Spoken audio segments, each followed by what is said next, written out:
Hey, Lightning, have you heard? No. The Truck Show. We're gonna show you what we know. We're gonna answer what the truck. 'Cause truck rhymes with the Truck Show. We have the lifted, we have the lowered, and everything in between. We'll talk about trucks that run on diesel and the ones that run on gasoline. The Truck Show, the Truck Show, the Truck Show. Whoa, whoa. It's the Truck Show with your hosts, Lightning and Holman. This episode of the Truck Show podcast, Have You Heard?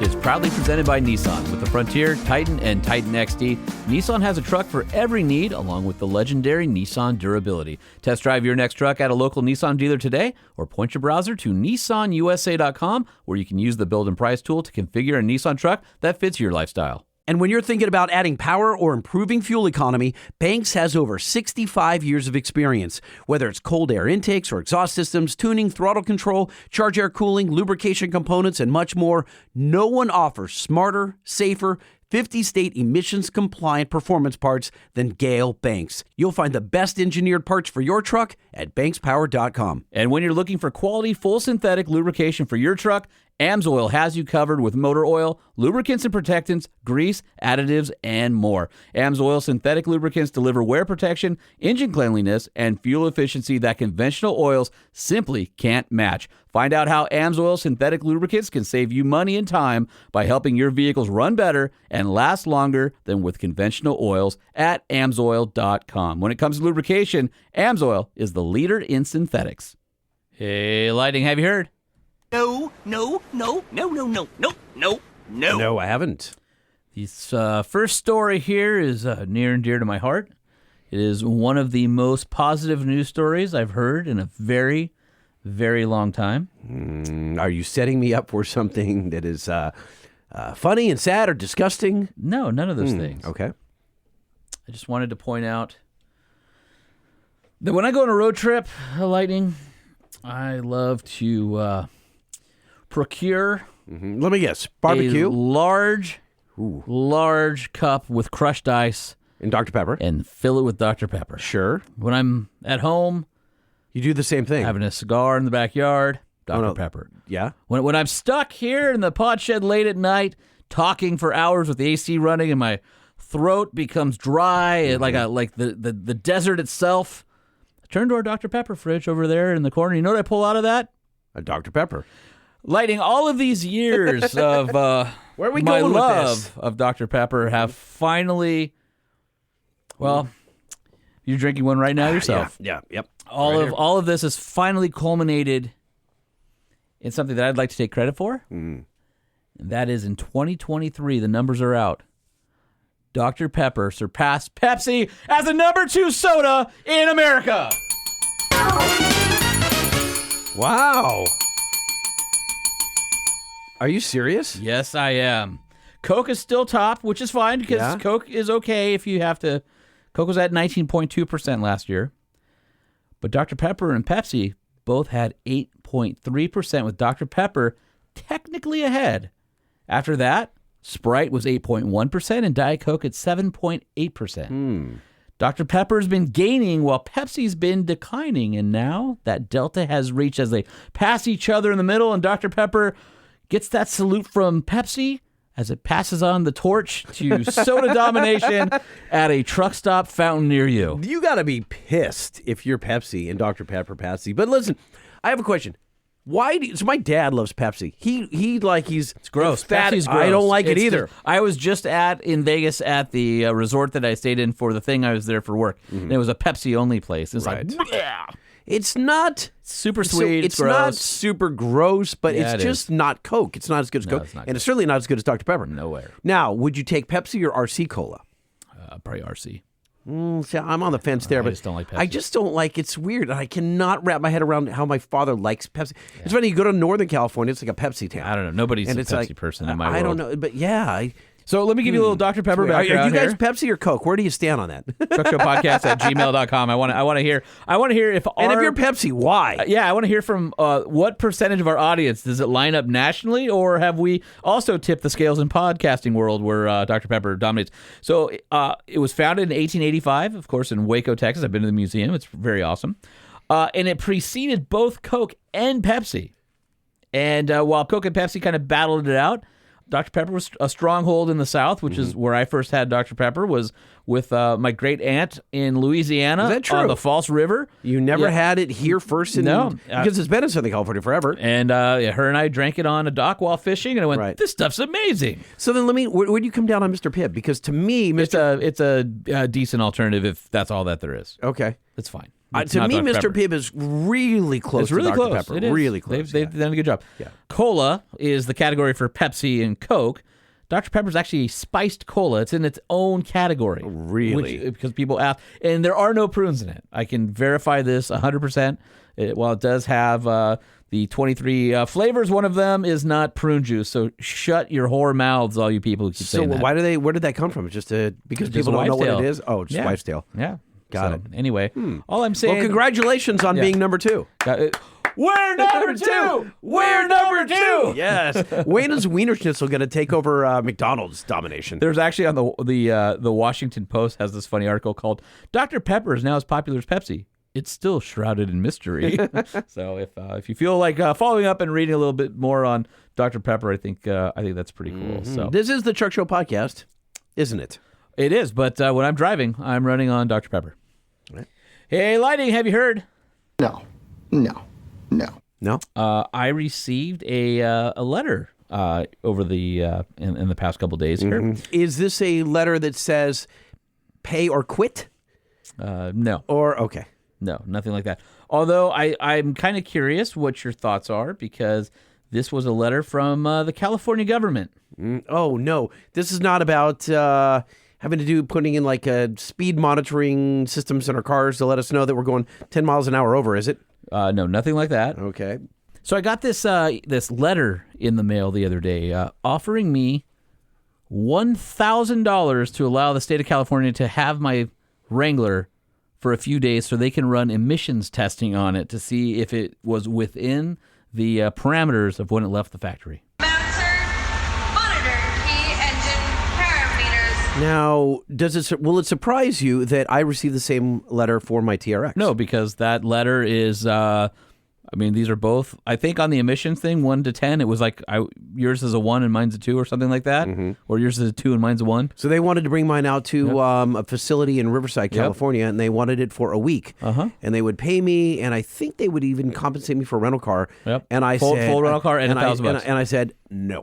No. You know why? Hard pass. And I would like the money, don't get me wrong, but I do not want them to know that my vehicle in the 15,000 miles that I've had it has become a gross polluter. I don't want them to know anything about me. It's not about me. It's that I don't want to throw Stellantis under the bus even farther than they already are. You don't want to throw yourself under the bus. You don't think they're going to flag that and go, hey, wait a second, you have bigger tires on here and the engine's working harder. I and don't it's think they're doing it for lifted. that reason. You think so? Absolutely. That Oh, you changes do? that changes the parameters of a stock vehicle. Oh, no, I'm not. Oh, I see what you're saying. They're like, but they're not going to look at me and say, you put wheels How do you and tires. know? I don't know. You don't know. You realize over the past, 10 years, they've been recording every single ECU that's come through a smog check? Yes. And so that they can now match it up with anybody having a smog check going forward because they have a massive database and then go, oops, we know what this used to look like and it doesn't look like this now. No, I'm not jumping in that. $1,000 sure sounds nice on paper, but I'm not selling my soul to the devil. Yeah. I'm not going to hose. Well, not for that. I'm not going to anyway. hose my listeners. Yeah. No way. You know what? Sometimes we just need to go have fun and leave So the you government tore out. it up, or what'd you do? Did you write him a nasty note and say, "Don't ever send this to me No, again"? Or because, what'd you no. do? Well, so I can be put on another list. No, we just ignore that. We move on with our Yeah. days. Are any other states doing that, or are we the only crazy commie state that's doing stuff like that? For now, probably. I have heard that our boy. Oh, we got to talk to Corey Willis. He's now blackballed the state of New York. He won't sell tunes in New York. So it was just California. Yep. Then it was California and New Jersey. Then it was California, New Jersey, and New York. So I don't know what's going on with that boy, but we got to catch up with him. All right, sounds good. Hey, Lightning, have you heard? No, it's not that. It's knee. No, knee. You're not doing it properly. Knee. Knee, that's it. You've got it. No. Ford just announced the crazy, wild-looking electric Pikes Peak race truck that is, I guess, basically to promote the Lightning. And it has the world's most giant wing on the back of it. And it says that with all the wings, spoilers, diffusers, and all the vents and everything that are on that thing, it's got 6,000 pounds, 3 tons of downforce. Holy mackerel. So I guess they don't want it to pull a birdsall and slide off the side of the mountain. Now, well, the thing is, though, is remember, the air is so thin at the top at 14,100 or whatever it is. All that downforce that it has at the bottom is not what it has at the top. And this is downforce at 150 miles per hour. But still, it's this crazy-looking wing on the back of it, and it doesn't look anything like a Lightning. It barely looks like a pickup truck. It looks like a pickup truck hauling a wing. It was what it looks like. But I'm sure it'll haul ass as well. It's pretty cool. I mean, you look at it and you're like, man, that thing's pretty amazing. Do we know what category, what class it's in? Is it just unlimited, whatever? Probably. So if you're familiar with the Supervan 4.2 in Europe, Ford has a similar project with that. It kind of has hints of that for this pickup, but it's a pickup truck form factor, not a van. And again, this is all electric, right? All electric. The Supervan was something around 1,400 horsepower with a 3-motor setup, and the pickup, well, we have to wait for more details.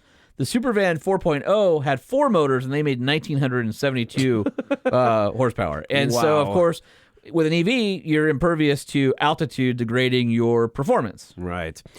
One of the German car companies now owns the record for fastest, and it was electric, and they had to haul like diesel generators up there, and it was this whole big ordeal that took months to get, but like they set the record with an electric car. It's kind of unfair that the electric motors don't care about air density at the top, and they don't. Well, have that's to, why they're in a different class, right? Yeah, but ultimately it's the fastest. So like that's what everybody wanted, right? Yeah. I mean, you can break it down like diesel or EV or this or that or whatever, but like ultimately there's one fastest of Pikes Peak, and that is gonna be probably from here forward always held by an electric vehicle. Because like you said, it's all just up to, they can vector each corner. They've got all the power in the world. They don't succumb to any issues with overheating. They don't have to worry about turbos or any of that stuff. It's just, I don't know, man. It's like, it feels unfair. All right. Well, anyway, the current Le Mans racer, veteran hill climb driver, and hill climb record holder, Romain Dumas, will be the driver of this. His Pikes Peak International Hill Climb record is 7 minutes and 57.148 seconds. The open class record is at 8 minutes, 47.682 seconds. So obviously he's proven himself. So he knows how to drive the hill. So we'll see when it comes to it. Typical Ford though, right? Like they are going to slow roll all the details of this thing out over time. And they've got all the money in the world to do it, right? Yeah. And it sucks. I was really excited about going with Banks up to Pikes Peak. And we went up there, and me and Matt Gamble and Eric Ryder, and we slept out on the race course. We hung out with Birdsall and a few other racers. And I really I fell in love with the whole area. It's incredibly beautiful. And I couldn't believe how little oxygen there was up at the top. Well, 14,115 feet is where it ends, and the course itself is 12.42 miles with, I believe it's 156 turns? Yeah, quite a few. Like we went up at the very top, and just walking around, you start seeing stars. Oh yeah, it's super winded. It is. Yeah, it's an incredible endurance race, and unfortunately, it doesn't get a lot of media coverage because, quite honestly, you can't get cameras up there, and there's no way to stream and go live and all that stuff. And so, it's not like a big F1 event or NASCAR. It's just like Baja. It's kind of a niche small. thing, it's but still too niche. Still pretty awesome. It is awesome, but I think it's still kind of unfair that it's going to be won by electrics forever. For now, you don't know that. I Maybe think so. Is. Yeah. Well, I mean, who knows? Maybe some new technology will come along that you'll love. Hey. Did you say doubt it? I doubt it. Okay. Hey, Lighting. Did you hear? No, I haven't. Some more spy shots of the Ford Maverick, what we believe is a hybrid all-wheel drive ST, seems to be coming out. The reason we think it's a hybrid is because it's got hybrid badging on the tailgate. But it's lowered and has the ST like wheels and fascia and stuff on it. So it's getting more I and wonder more if it's a hybrid. It says hybrid. Yeah. I like the new nose of it way better. Now that some of the that is so much better. Oh yeah, now that some of the camos coming off look of at it, some of that. that, it's really cool. We'll see. It definitely has potential. I'm digging it. It's a pretty rad little truck. So The Maverick is the truck that surprised the world, isn't it? sure. It surprised us. Well, I mean, yeah. I mean, I wanted to hate it. I don't listen. It's a cheap pickup truck. Nobody offers a cheap pickup truck. Although But it's it not just that looks cheap anymore. good. Yeah, they did a great looks job on good, it. yeah. Although I hate the nose. I just don't like the front end looks. The new redesign that's coming up going to be so much better for people. They're going to be like, oh yeah, Ford fixed it, and now it looks like it's It's like the Chevy, you know what I mean? Like remember when the 20 HD came out? It was It just was like awful. Yeah, it looked like somebody's head was put on upside down. Yeah, and now the new one with the was a gorgeous truck. Yeah. The HDs, the Chevy HDs especially, look great. The 24s Oh, are phenomenal. So good. So good. Hey, Lightning, did you hear? No. So there's a Rivian R1 certification document that has a few little hints in it. So new battery, new wheel options, standard heat pump, new interiors, and apparently no more 21-inch wheels. So there's some changes coming. It looks like there'll be some 22-inch wheel options. Okay. But yeah, so looks like Rivian's going to have some updates coming for 2025. And to head off or in preparation of that, there's big discounts on 2024s. Man, that's Ford discounting EVs, Tesla discounting EVs, Rivian discounting EVs. You remember even Nissan, you got a great deal on your EV. Awesome. It's just wild how things have turned around. So there's a savings difference between the R1S, which is the SUV, and the R1T. Max battery in the R1S is $4,000 less at $15,100, where it's $10,000 less on R1T. Large battery is $2,000 off on the R1S. Adding $7,100 to the bill, it's $4,000 off for the pickup, so it's $5,100. So anyway, we're already in June, so 25 should start hitting production sometime next 2 months. Mm-hmm. So if you've been looking at a Rivian and you don't really care about having the latest and greatest, I mean, that is probably one of the best electric vehicles really out there. Isn't it weird how Rivian is the brand that people aren't bagging on? Like you got Tesla haters, you have Lightning haters, you got the whole, but Rivian, like kind of under the radar, right? They did a great job. It's an American company. I think people just, they respected the way they hit the market, and of course they still have a ton of cash burn and all that. And I still have questions. Like I don't know. Johnny Lieberman owns a Rivian. Does he really? Loves it. I didn't know that. I don't know that I would buy one just because I'm not so sure. Which one does he own? He's got the truck, the R1T. No kidding. He absolutely loves it. I like it. They did a great job. There's a couple things that bug me about it, like not enough hard buttons in the interior, but other than that, the build quality is awesome. The way it's laid out is awesome. The interface is awesome. I'm really, really blown away with the product. So, 2025 is taking everything they've learned in this, first few years of production and answering all of those customer complaints. So I'm excited to see if they do. We need a legit truck review from Johnny Lieberman. We will get him on, and I think he'll do more than a truck review. I think he'll come hang out with us. Fantastic. Hey, Lighting, have you heard? No, I don't think so. So Jeep just announced, or released rather, because it was announced a while ago, the Jeep Wagoneer S, which is their new all-electric SUV. Kind of looks like a Grand Cherokee that's been kind of stretched out a little bit. Really, really nice looking vehicle. But they just announced the pricing for the Wagoneer S. And initially, you'll only be able to get it in one variant, and that's fully loaded as the launch edition. But I think that's the way that most people would want it, right? I mean, you're going to buy a stripped Wagoneer. Who would do that? Yeah, so it's actually really reasonable when you look at all the competition, especially the level of luxury that it has. $72,000 all in. 600 horsepower, 617 pound-feet of torque, and over 300 miles of driving range. Wow. It's really impressive. I know the 72 is a lot, but when you start looking at it's actually not. I'm not the biggest Jeep guy, but that's a lot of truck for 72. So a loaded Jeep Grand Cherokee 4xe Summit Reserve, I believe, is like 76. Did you just make that up? No. Summit Reserve? I've never heard of that. That's the top of the line. Okay. And fully loaded, same thing on the Grand Cherokee. So with incentives and stuff, on this one, you're going to be competitive with some of the internal combustion and hybrid vehicles that they offer. I was actually surprised that the price was where it's at, because that means if this is fully loaded for all the tech it has at $72,000, conceivably, you'll be able to get a Wagoneer S maybe in the low 60s, high 50s. Now, all of a sudden, with over 300 miles of range and that kind of power, you're going, okay, all right. And then they also teased a concept recently of what a Trailhawk edition would look like. So Wagoneer is more of on-road and luxury. Trailhawk version of a Wagoneer? Of the Wagoneer S. Wagoneer S. Of the EV version. And it does looks it still, awesome. Does it still look like it has a mullet? A mullet? What are you talking about? It looks like a mullet. It's like or more like a skullet. The top, it's got like the way it's framed. Wagoneer S, not the Wagoneer Grand Wagoneer SUV. Oh. This is the electric version. Okay. So let me introduce. I can only picture the one in my head. No. I don't know what the S looks like. Let me introduce you up on the Podshed TV here. Let me cast my eyes skyward over here. That's cool. Yeah, it is cool. That looks so futuristic.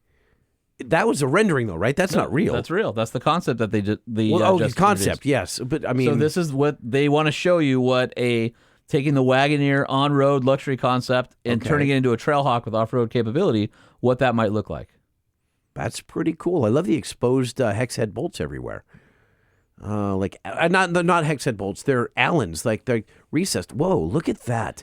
The front end is very cyborg looking. I think it's cool. I think it's a nice take on a futuristic look of what the Jeep 7-slot grill is. Of course, on an EV, you don't need a traditional grill on it, and I thought they did a good job of adding the styling without making it look weird. If this were in a new Star Wars spinoff on Disney Plus, you'd think that they designed the body just for the TV show. Yeah. Like legitimately, it's right out of a sci-fi TV show. Like a B movie or something? Or yeah, a little bit of a B movie. Not like, because like the B movies, they can't afford to like build a bespoke vehicle. They just like reskin existing vehicles. That's kind of what this looks like. So the Wagoneer S has this kind of crazy false roofline that drops, and there's a wing that helps with the arrow.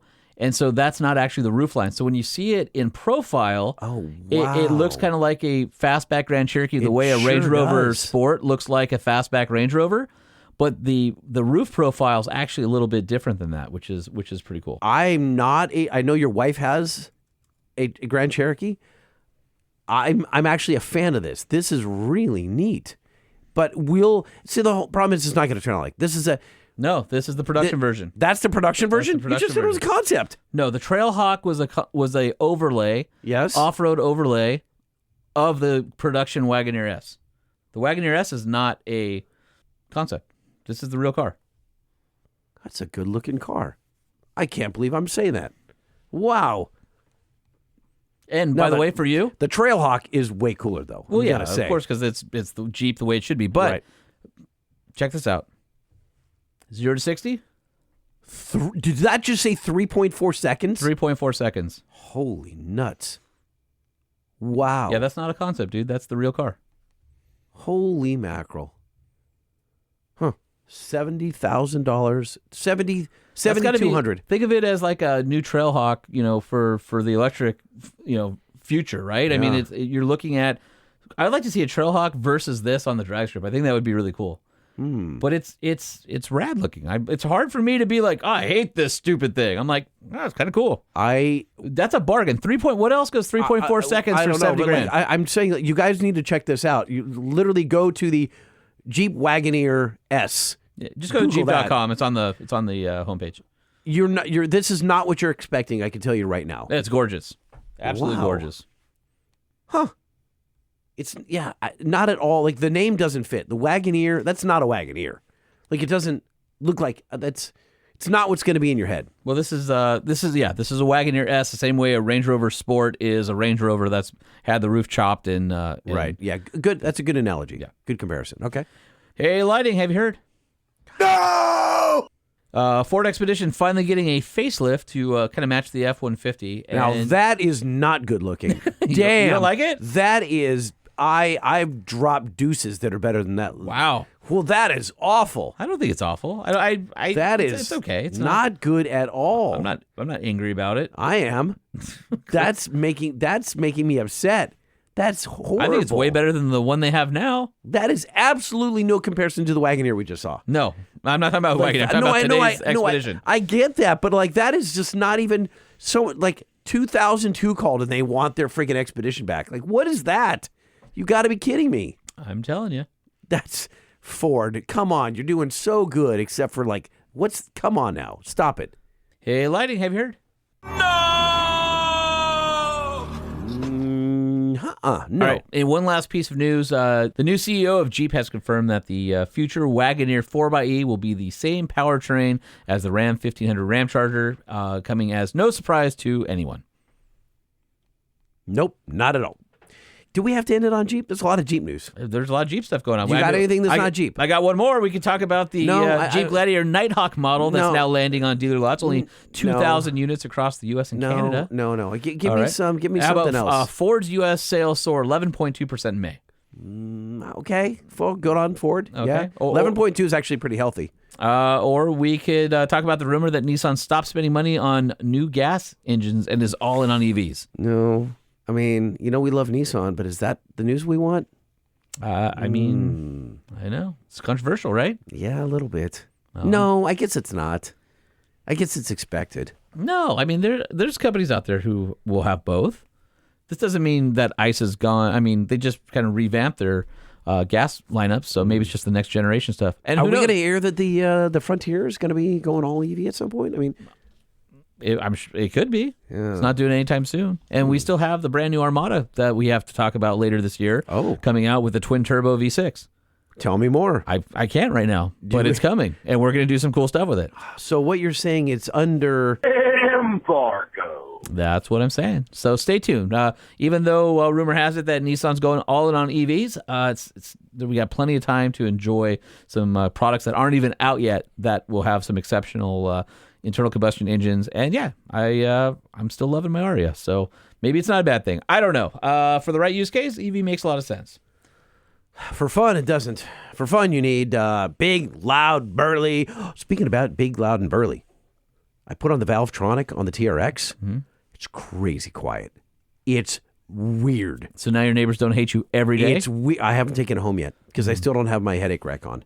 Although it was funny. Eric Ryder, who's amazing, Gail's grandson, one of our engineers, sends me a text and goes, hey, Gail was wondering if someone had glued your tires to the warehouse floor. And I go, what do you mean? He goes, it's been here for a long time. Can we move it? And I go, yeah, that's Gail's way of saying very politely, out of here now. Yeah. He says, can you have it out by Friday? And I said, it'll be out this morning. So I went over and moved it, and you just move it one space over, so no, it's been in the warehouse next to Lockjaw in South Engineering. Did he did he chalk your tires? No, that would have been funny. I was going to put on those yellow, what do you call those things that clamp over the wheels so he couldn't move it? Your parking boots? The parking boot? Exactly. Yeah. That would have been funny. Sorry, you can't move it, buddy. No, I moved it and I put it behind another warehouse and kind of hid it, but man, it sucks.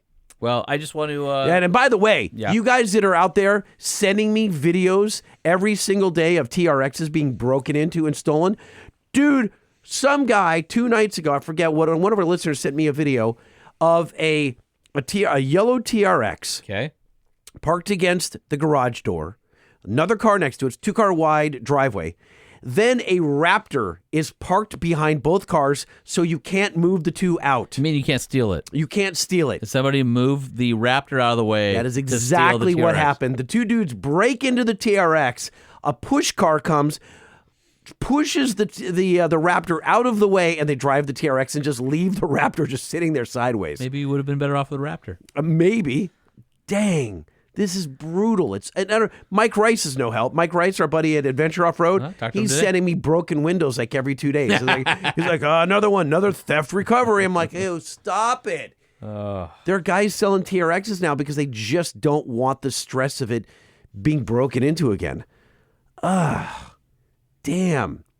All right, I don't want to end the show on this note. All right, let's end the show on congratulations, Dr. Pepper, for being number 2. Just remember. Thanks for watching, and remember, Dr. Pepper matters.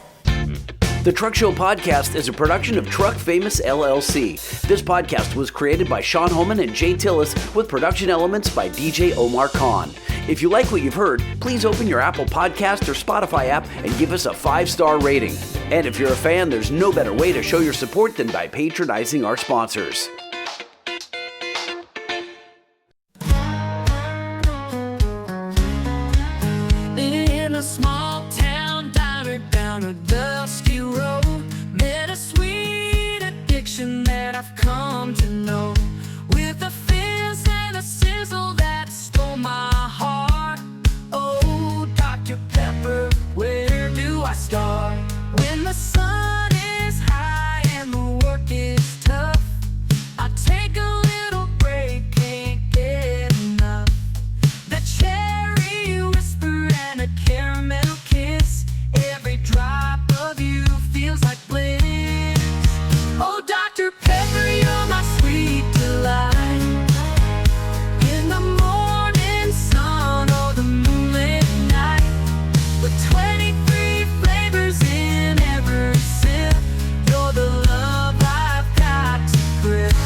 steals the show. When no